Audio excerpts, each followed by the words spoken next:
सो ये guys this is Vishal Gupta और आज की इस वीडियो में हम रेगुलर फाल्से मेथड या फिर इसको फाल्से पोजीशन मेथड भी बोलते हैं, इसके बारे में पढ़ने वाले हैं। तो बेसिकली अगर हम रेगुलर फाल्से मेथड से पहले अगर बात करें तो बाइसेक्शन मेथड हमने ऑलरेडी पढ़ चुका है। वो आप देखते थे कि कितना लंबा प्रोसेस उसमें जाता था, बट जैसे ही हम रेगुलर फाल्से मेथड या फिर फाल्से पोजीशन मेथड में आते हैं तो वो जो स्टेप हम 10-11 इटरेशन तक करते थे वो 4-5 में भी हमारा आंसर अच्छी तरीके से आ जाता है।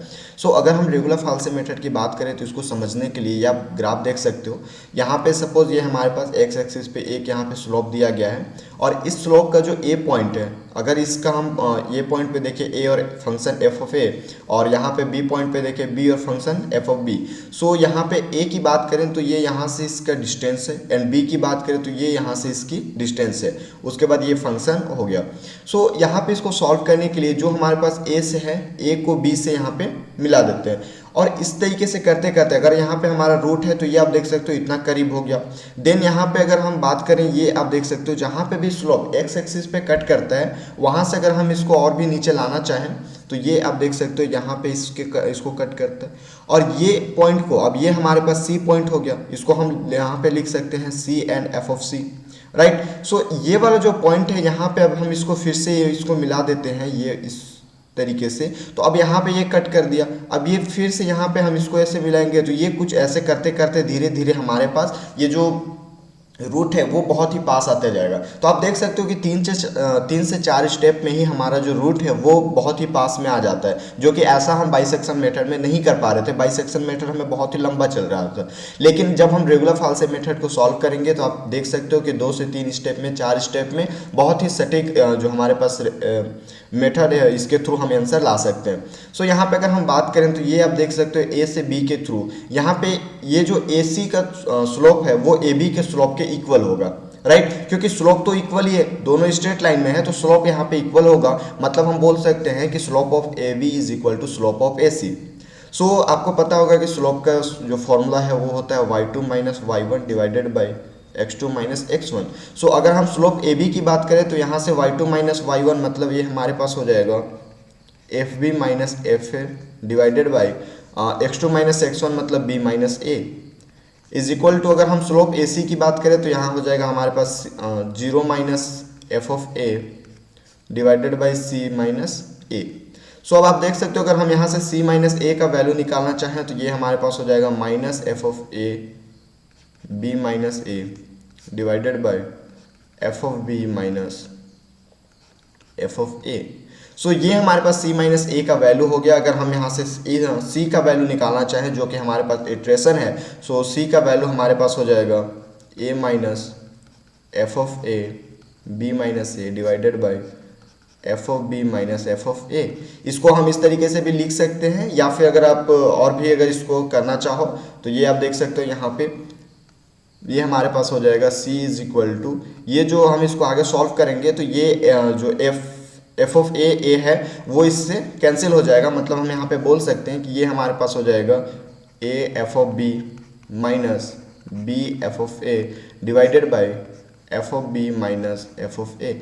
सो ये हमारे पास फाइनली इसका फॉर्मूला है और इसको याद करने के लिए आप एक चीज़ कर सकते हो, A F of B minus B F of A, और जो ऊपर में रहेगा जैसे यहाँ पे एफ ऑफ बी है तो नीचे हम एफ ऑफ बी कर देंगे, माइनस एफ ऑफ ए है तो एफ ऑफ ए कर देंगे। सो इस तरीके से आप याद कर सकते हो और ये बेसिकली हमारे पास जो फाल्से पोजिशन मेथड है या फिर रेगुलर फाल्से मेथड है उसको फॉर्मूला यहाँ पे है। सो चलिए एक क्वेश्चन करके देख लेते हैं ताकि आपका और भी कॉन्सेप्ट क्लियर हो जाए। उससे पहले हमें वर्किंग प्रोसेस देखना होगा कि कैसे हम इसको फाइंड करने के लिए क्या क्या हम स्टेप सॉल्व करते हैं। सो सबसे पहले आप देख सकते हो find the interval A B. So the F A और ए बी का जो मल्टीप्लाई है वो 0 से अगर छोटा आना चाहिए, राइट, मतलब निगेटिव आना चाहिए। और यहाँ पे फिर सेकेंड वो फॉर्मूला जो मैंने आपको बताया ये फॉर्मूला हम देखेंगे और देन आफ्टर अगर एफ ए और एफ सी का अगर वैल्यू नेगेटिव आता है सो रूट लाई इन ए और सी के बीच में रूट लाई करेगा और फिर रिपीट करेंगे स्टेप 1 2। चलिए क्वेश्चन के थ्रू हम समझते हैं, क्वेश्चन के थ्रू और भी अच्छी तरीके से आपको समझ में आएगा। सो यहाँ पे देख सकते हो एक क्वेश्चन हमारे पास दिया गया है, find the real root of X cube minus 2x minus 5 is equal to 0 using the method false position up to 4 iteration. ये क्वेश्चन आपको याद होगा जब हम बाइसेक्शन मेथड पढ़ रहे थे तो वहाँ पे भी हमने इस क्वेश्चन को लिया था और वहाँ हमने 12 स्टेप में इसका आंसर निकाला था। लेकिन यहाँ पे आप देख सकते हो 4 इटरेशन में ही हमें आंसर निकालने को बोल रहा है और विथ फाल्स पोजीशन मेथड के थ्रू हम इसको सॉल्व करेंगे। सो यहाँ पे सबसे पहले जो हमारा फंक्शन गिवन है F X is equal to, वो है हमारे पास X cube minus 2x minus 5, right. So यहाँ पे वही सेम कंडीशन हम करेंगे जो पहले बाइसेक्शन मेथड में करते थे, वही सेम पहला कंडीशन जो हमारे पास है, पहला स्टेप है, वो सेम रहेगा हर एक मेथड में। सो यहाँ पे अगर हम चेक करें, सपोज F2 चेक कर लेते हैं, तो ये हमारे पास हो जाएगा 8 माइनस 4 माइनस 5, ये -1 हो गया जो कि निगेटिव वैल्यू है। और उसके बाद F3 अगर 3 पुट करते हैं तो ये हमारे पास हो जाएगा 27 minus 6 minus 5 is equal to 16, जो कि पॉजिटिव है। तो आप देख सकते हो एक वैल्यू हमारे पास निगेटिव आया और एक वैल्यू हमारे पास पॉजिटिव आया, मतलब ये जो रूट है वो इन दोनों के बीच में लाई करेगा। सो फर्स्ट इटरेशन की अगर हम बात करें तो फर्स्ट इटरेशन में यहाँ पे हमारे पास हो जाएगा जो c का वैल्यू है, राइट, जो मैंने अभी फॉर्मूला आपको बताया था, क्या था, a F of b minus b F of a divided by F of B minus F of A. So यहाँ पे वैल्यू पुट करेंगे और यहाँ पे आप देख सकते हो कि जो हमारे पास c है, c is equal to a का वैल्यू, यहाँ पे अगर हम देखें तो a का वैल्यू हमारे पास अभी 2 है और b का वैल्यू हमारे पास 3 है। सो यहाँ से हमारे पास f ऑफ a का वैल्यू क्या हो गया, f ऑफ a का वैल्यू -1 हो गया और f ऑफ b का वैल्यू हमारे पास 16 हो गया, right. f of a is nothing but f of 2, f of b is nothing but f of 3, right. So ये हमारे पास वैल्यू हो गया। a का वैल्यू हमारे पास 2 जब रखेंगे तो ये हमारे पास 2 into 16 minus 3 into -1 divided by F of B का वैल्यू हमारे पास 16 है माइनस ऑफ -1, राइट। सो यहाँ से अगर हम c का वैल्यू निकालना चाहें तो ये हमारे पास c का वैल्यू हो जाएगा 2.0588। आप कैलसी के थ्रू इसको सॉल्व करना और ये हमारे पास c का वैल्यू हो गया। अब c का वैल्यू है तो हमें चेक करना होगा कि ये जो वैल्यू है वो पॉजिटिव वैल्यू आ रहा है या फिर निगेटिव वैल्यू आ रहा है। हमें करना वही सेम है, हम भले ही कोई भी मेथड पढ़े, हम न्यूटन राफसन मेथड पढ़े या फिर फाल्स पोजीशन मेथड पढ़े, रुगला फाल्स मेथड पढ़े, राइट। तो करना हमें सेम वही है कि निगेटिव और पॉजिटिव के बीच में लाना है और उसके हमें सॉल्व करना है। सो यहाँ से अगर हम चेक करें तो ये हमारे पास एफ ऑफ सी का जो वैल्यू है, एफ ऑफ सी मतलब ये हमारे पास एफ ऑफ 2.0588 का जब वैल्यू हम निकालेंगे, इस वाले जो फंक्शन दिया है उसमें अगर हम इसका वैल्यू रखते हैं तो ये वैल्यू हमारे पास होता है -0.39105। अब एक चीज़ मैं यहाँ पे बता दूँ कि हम जब बाइसेक्शन मेथड सॉल्व कर रहे थे तो मैंने आपको बताया था कि अगर यहाँ पे हमारे पास 2 है और ये हमारे पास 3 है तो सबसे पहला हम इसका एवरेज निकालेंगे, राइट। अप्रोक्सीमेशन निकालेंगे, फर्स्ट अप्रोक्सीमेशन निकालने के लिए सबसे पहले हम इसका एवरेज निकालेंगे और उसको चेक करेंगे कि वो पॉजिटिव है निगेटिव, और फिर निगेटिव और पॉजिटिव के बीच में हम वैल्यू रखेंगे। लेकिन यहाँ पे ऐसा नहीं है, हम जो हमारे पास a का वैल्यू है, राइट, a का वैल्यू जो हमारे पास गिवन है 2 और b का वैल्यू 3 है। सो यहाँ पे देखना है अगर हम c का वैल्यू निकालते हैं और वो निगेटिव आ जाता है तो a का जो वैल्यू है हमेशा निगेटिव होना चाहिए और b का जो वैल्यू है उसको हमेशा पॉजिटिव ही रहना पड़ेगा। सो a का जो वैल्यू है वो निगेटिव होगा, b का वैल्यू पॉजिटिव होगा। मतलब जब भी हम फर्स्ट इटरेशन निकालेंगे अगर उसका वैल्यू निगेटिव आता है तो वो a के जगह पे रखेंगे और अगर उसका वैल्यू पॉजिटिव आता है तो वो हम b के जगह पे रखेंगे। एक बार और इसको समझ लेते हैं। अगर सपोज यहाँ पे आप देखते हो ये हमारे पास क्या है, अगर हम इसकी बात करें तो ये हमारे पास निगेटिव है, ये पॉजिटिव है। सेम वही मेथड है, अगर ये हमारे पास निगेटिव हो गया तो इसको, अभी हमारे पास ये a का वैल्यू था, ये b का वैल्यू था, राइट। सो ये जब निगेटिव होगा तो इसके बीच में हम लेंगे, मतलब ये a का वैल्यू हो जाएगा। लेकिन अगर ये पॉजिटिव हुआ तो हम इन दोनों के बीच में लेंगे, मतलब ये b का वैल्यू हो जाएगा। आई होप ये चीज़ आपको समझ में आ रहा होगा। मतलब कि अगर ये हमारे पास a का वैल्यू है, ये b का वैल्यू है और बीच में कोई इटरेशन निकालते हैं, ये पॉजिटिव हुआ तो अब हम इन दोनों के बीच में निकालेंगे, मतलब ये b का वैल्यू हो जाएगा। और अगर ये निगेटिव हुआ मतलब हम इन दोनों के बीच में निकालेंगे तो ये a का वैल्यू हो जाएगा, राइट। आई होप ये चीज़ समझ गए होंगे। और यहाँ से अगर हम वैल्यू देखें तो ये आप देख सकते हो कि हमारे पास निगेटिव, फर्स्ट इटरेशन निगेटिव आया है। मतलब हम यहाँ से अगर बात करें तो a का वैल्यू हमारे पास अब जो है, a का वैल्यू हमारे पास हो गया 2.0588 और b का वैल्यू ऑलरेडी हम जानते हैं 3 है। और यहाँ से f ऑफ a, अभी हमने यहाँ पे c रखा है, राइट, लेकिन ये जो c है वो a का वैल्यू हो गया तो ये हमारे पास हो गया -0.39105।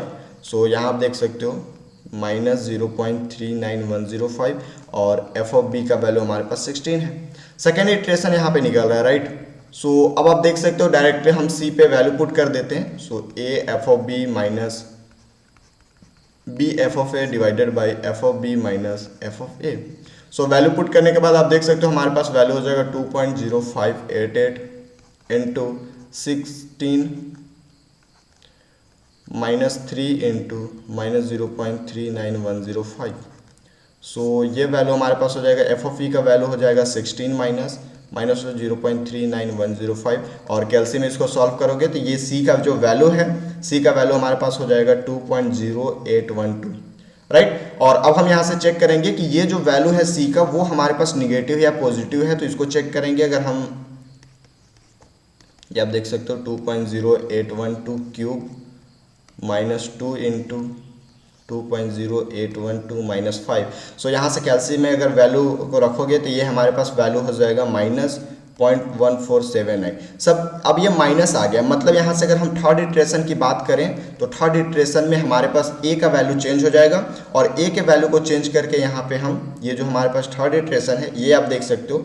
अगर हम यहाँ पे बात करें थर्ड इटरेशन में तो ए का वैल्यू अब हमारे पास हो गया है 2.0812 और इस तरीके से एफ ए का वैल्यू भी हमारे पास निकल गया -0.1479। एंड यहाँ पे बी का बात करें तो बी तो हमारे पास सेम है 3 और एफ ओ बी का वैल्यू हमारे पास है 16, राइट। सो अब हम यहाँ से फिर से अगर सी का वैल्यू निकालना चाहें तो मैं डायरेक्टली इस फॉर्मूला में वैल्यू पुट कर देता हूँ, तो ये हमारे पास हो जाएगा 2.0812 into 16 minus 3 into -0.1479 divided by 16 minus of 0.1479। सो ये वैल्यू हमारे पास हो जाएगा थर्ड इटरेशन में सी का वैल्यू 2.0896। अब हम इसको फिर से चेक करेंगे कि ये हमारे पास पॉजिटिव या नेगेटिव है, तो ये आप देख सकते हो अगर हम इसको चेक करते हैं तो ये वैल्यू हमारे पास हो जाएगा एफ ऑफ सी का वैल्यू अगर हम यहाँ पे निकालना चाहें, राइट। अगर हम यहाँ पे एफ ऑफ सी का वैल्यू निकालना चाहें तो ये हमारे पास हो जाएगा एफ ऑफ 2.0896 और ये वैल्यू हमारे पास हो जाएगा -0.0551। ये आप कैल्सी में के थ्रू निकाल लोगे, वीडियो को आप पॉज करके और यहाँ पे आप कैल्सी के थ्रू कर लोगे। मैं ऑलरेडी इसको कर चुका हूँ, यहाँ पे मैं डायरेक्टली आपको जो वैल्यू है वो डायरेक्टली मैं यहाँ पे बता देता हूँ। सो अगर हम फोर्थ इटरेशन की बात करें तो फोर्थ इटरेशन में ये आप देख सकते हो ये निगेटिव है, मतलब जो ए का वैल्यू है वो हमारे पास हो गया 2.0896 और एफ ऑफ ए फिर आ गया हमारे पास -0.0551 और यहाँ से b का वैल्यू तो हमारे पास पहले से ही पता है 3 है और ये हमारे पास f ऑफ b का वैल्यू वो हमारे पास 16 था। सो यहाँ पे अब डायरेक्टली c का वैल्यू रख देना है, तो c का फॉर्मूला क्या था, f of b a f of b minus b f of a divided by F of B minus F of A. यहाँ पे अगर वैल्यू पुट करते हो तो सी का वैल्यू डायरेक्टली यहाँ पे बता देता हूँ, ये हमारे पास हो जाता है 2.0927 और यहाँ से अगर हम एफ ऑफ सी आप निकाल सकते हो, बट ऑलरेडी क्वेश्चन में बोला गया है कि हमें फोर्थ इटरेशन तक जाना है तो हम इसके आगे नहीं जाते। फोर्थ इटरेशन में ही आप देख सकते हो कितना सटीक हमारे पास आंसर आ गया। बाइसेक्शन मेथड में हमने देखा था कि हमारा जो आंसर था 12वें इटरेशन में आया था 2.094, बट यहाँ पे अगर एक दो स्टेप और आप करते हो, इटरेशन और करते हो तो वो डायरेक्टली आ जाएगा। बट ये भी आंसर आपका यहाँ पे सही है क्योंकि क्वेश्चन में ही बोला था फोर्थ इटरेशन तक। सो आपको क्वेश्चन में बताएगा कि हमें इतना इटरेशन तक निकालना है या फिर आपको बोलेगा कि हमें डेसिमल के बाद इतने डिजिट तक निकालना है, तो इस तरीके से ये क्वेश्चन हम यहाँ पे करेंगे। आई होप ये क्वेश्चन आपको समझ में आया होगा। ज़्यादा कुछ नहीं करना है आपको, ये जो फॉर्मूला है इस फॉर्मूला को याद रखना है, इस फॉर्मूला में बस वैल्यू पुट करते जाना है। अगर सी का वैल्यू निगेटिव आता है तो वो ए का वैल्यू हो जाएगा और अगर सी का वैल्यू पॉजिटिव आता है तो वो बी का वैल्यू हो जाएगा। बस ये चीज़ आपको याद रखना है और उसके बाद आपको बहुत ही इजी वे में सॉल्व कर सकते हो। सो चलिए एक और क्वेश्चन हम ले लेते हैं। इस क्वेश्चन के थ्रू आपका जो भी कॉन्सेप्ट अभी थोड़ा सा भी अगर डाउट बचा हो तो उसको हम यहाँ पे क्लियर कर लेंगे, राइट। सो अगर हम बात करें क्वेश्चन नंबर सेकंड की, तो क्वेश्चन सेकंड क्या बोलता है आप देख सकते हो। यूजिंग फाल्से पोजिशन मेथड या फिर regular false method, find a real root of the equation x log 10x minus 1.2 is equal to 0 in 3 step. हमें यहाँ पे 3 स्टेप में इसका आंसर निकालना है, बट यहाँ पे आप देख सकते हो कि ये जो हमारे पास इक्वेशन दिया है वो ट्रांसेंडेंटल इक्वेशन है, राइट। तो मैंने आपको बताया था कि जब भी आपको ट्रांसेंडेंटल इक्वेशन देगा, और एक चीज़ आप याद रखना, अगर हम यहाँ पे बात करें आपको कैल्सी की बात करें तो कैल्सी में आपको ये चीज़ सॉल्व करने आना चाहिए कि हमारे पास लॉग का यहाँ पे 3 दिया है। एक लॉग बेस में देने के लिए दिया है, ये आप देख सकते हो यहाँ पे ये जो है एक हमारे पास लोग सिंपल लोग है जो कि बेस में 10 वाला होता है, एक बिना 10 वाला उसको हम ln के थ्रू सॉल्व करते हैं, ये आप देख सकते हो। और उसके बाद एक और लोग है। तो यहाँ पे कैलसी चलाने आपको आना चाहिए। हमारे पास यहाँ पे लोग बेस 10 दिया है, तो हम यहाँ पे बेस 10 वाला लोग को ही यूज़ करेंगे, इस वाले बटन को यहाँ पे हम यूज़ करेंगे, राइट। सो चलिए इसको क्वेश्चन को हम सॉल्व करते हैं, आप भी साथ साथ में सॉल्व करते चलो। सो यहाँ पे अगर हमारे पास गिवन फंक्शन की बात करें तो ये हमारे पास है x log base 10x minus 1.2।